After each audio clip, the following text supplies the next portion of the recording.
Hello guys, and welcome back to another cold episode. On today's episode, we're taking a look at the Forbidden and Limited list for the TCG, and this is a blind react. I haven't seen any of the hits, technically speaking.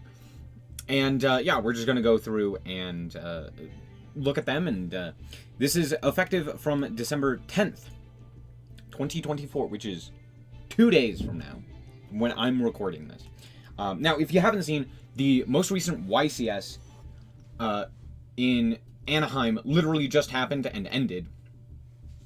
And right after that, the announcement happened. So, kind of funny. Yeah, that's pretty much it.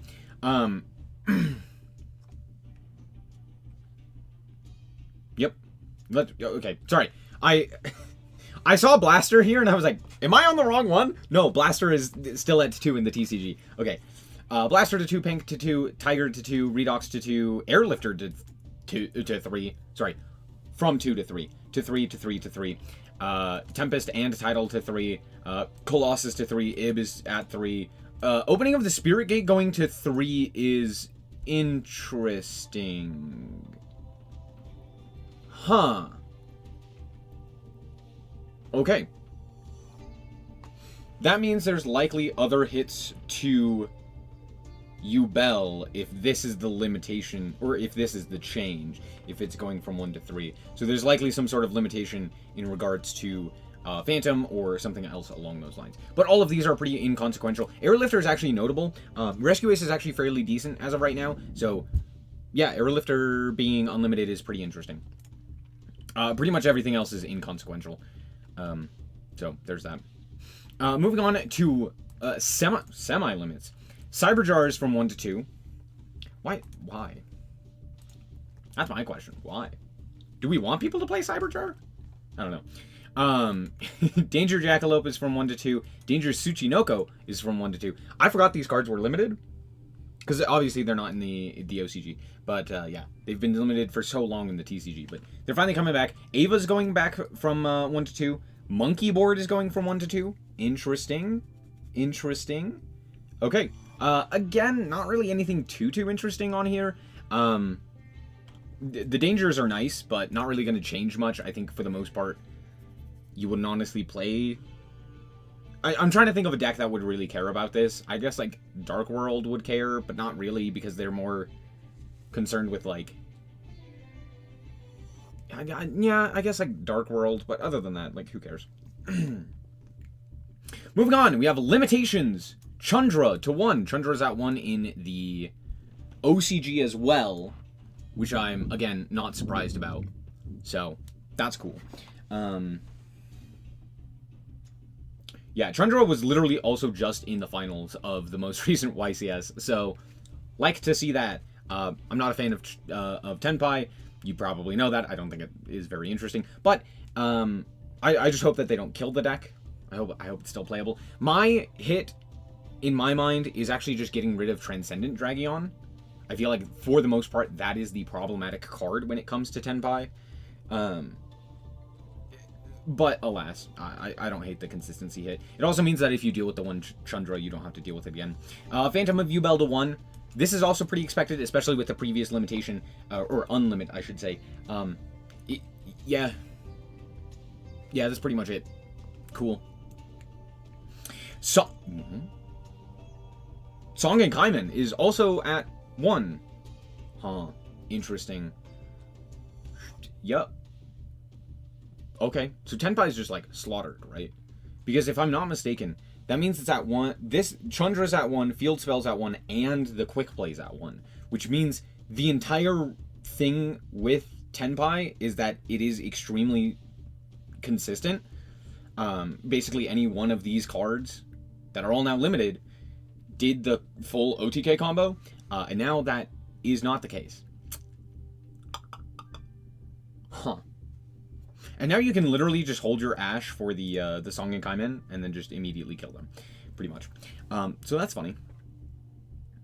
Zodiac Barrage is now at 1.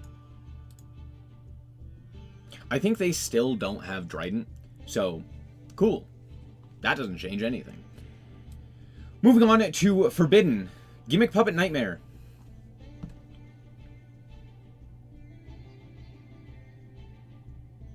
Did they not learn? Whatever, okay. Alright, they're doing this, this is a Master Duel hit. This doesn't change the issue. This doesn't solve the problem with Branded. The next card better be frickin' Sanctifier. If it's not Sanctifier, I will riot. Bro, what is okay. This doesn't do anything, but sure. Yeah, surely it's not the problem.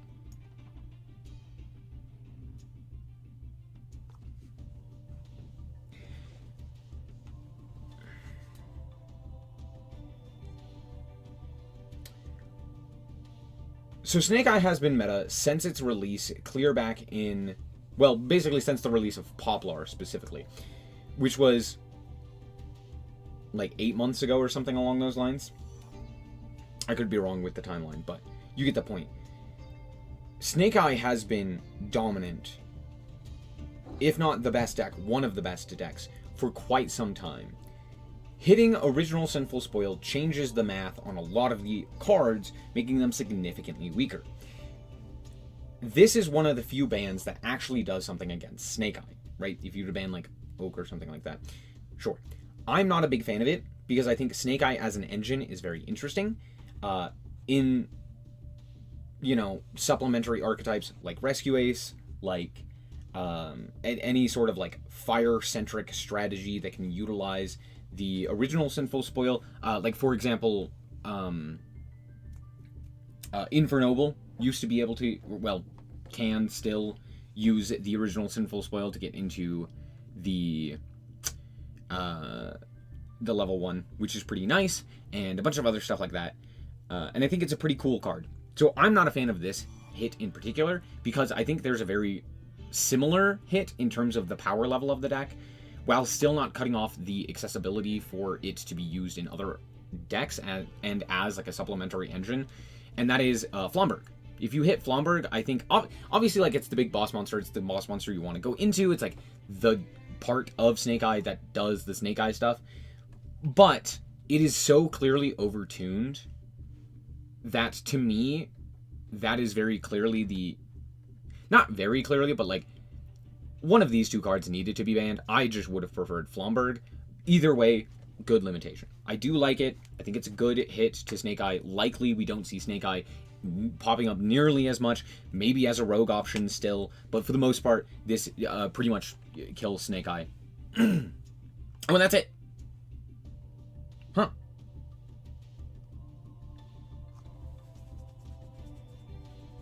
So Yubel's still crazy. Like, nothing changed with Yubel. Fiendsmith is still untouched, which is surprising. Only slightly surprising, though. Snake Eye is dead. Tenpai is dead. Yubel is still absolutely playable. One Phantom of Yubel doesn't change the math too much.